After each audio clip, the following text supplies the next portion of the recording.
Will he be able to survive among his employees, and can he really handle the gritty reality of manual labor after years of luxurious living, as Sheldon, the CEO of Belfor, takes on the ultimate challenge by going undercover within his own company. Stick around on this thrilling role of deception and discovery as Sheldon transforms into Tom Kelly and enters a world he's never seen before. Belfor is a billion-dollar disaster restoration company with so many branches across the US and worldwide. And Sheldon, the CEO, is gonna go undercover as an unemployed insurance salesman. How will the incredibly rich Sheldon be treated amongst his employees? What will he find out? And can he really handle a day of manual labor after years of lavish living? Sheldon goes undercover as Tom Kelly. His employees are told that this is some kind of show where a man and a woman do the same job, and at the end, one of them has the opportunity to get a job at Belfor. Sheldon's first undercover assignment is with Joe, a restoration technician that works for his company. Things were pretty nice with Joe until Sheldon was unable to perform as well as he thought he would, and since Sheldon was a newbie, Joe made him take out a dead animal that they found in the walls, and that was a bit alarming for Sheldon. As Sheldon got to spend more time with Joe, he got to learn more about his personal life, and Joe is a father of two, and he's now working side jobs just to keep food on the table. Even though Joe works for Belfor, there aren't really that many restoration jobs that can keep him afloat and provide constant revenue, and because of this, he has to do a lot of other side hustles to pay off some of his debts and his mortgage. Hearing this was quite difficult for Sheldon, as he has a family of his own, and it was difficult for him to hear another man saying that he can't really make ends meet just by working hard on his day job.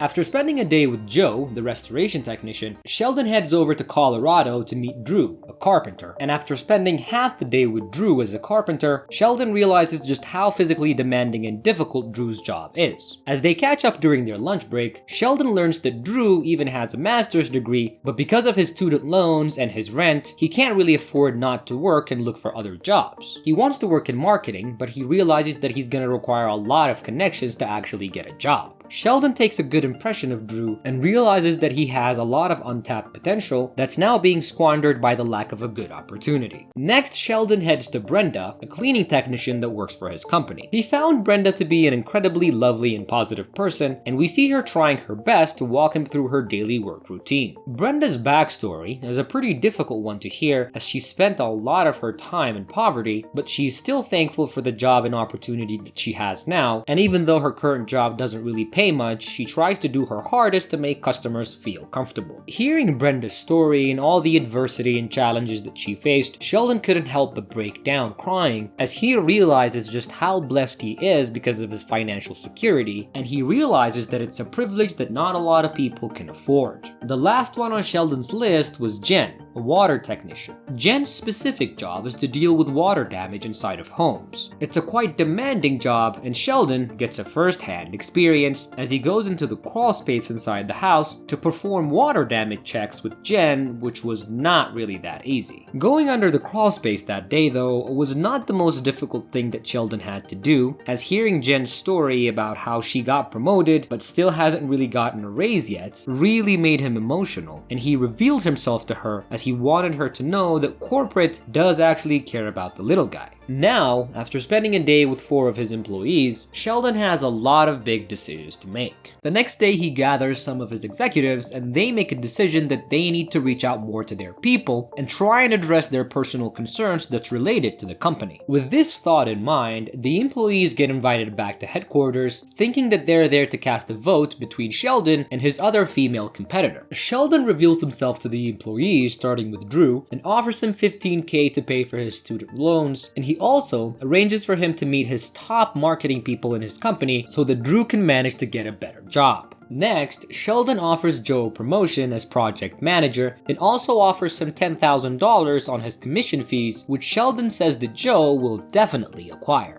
In addition to that, he also gives him $10,000 so he can pay off some of his mortgage. After Joe's surprise, it was time for Brenda, and Sheldon offers her $10,000 toward the education of her grandchildren, and also offers to teach her some skills so that he can promote her in the future, and he wasn't done yet as he offers her $15,000 for her own personal use. Last but not least, Sheldon meets up with Jen and tells her just how moved he was by her concern about corporate not really caring about the employees employees and tells her that he is going to meet with hundreds of his employees 6 times a year to bridge the gap between the employees and the administration. He also offers her a week's paid vacation and gives her the back pay for all the hours that she worked without getting a raise. And on top of all of that, he gives her a $15,000 bonus check. And this is how today's episode of Undercover Boss comes to an end.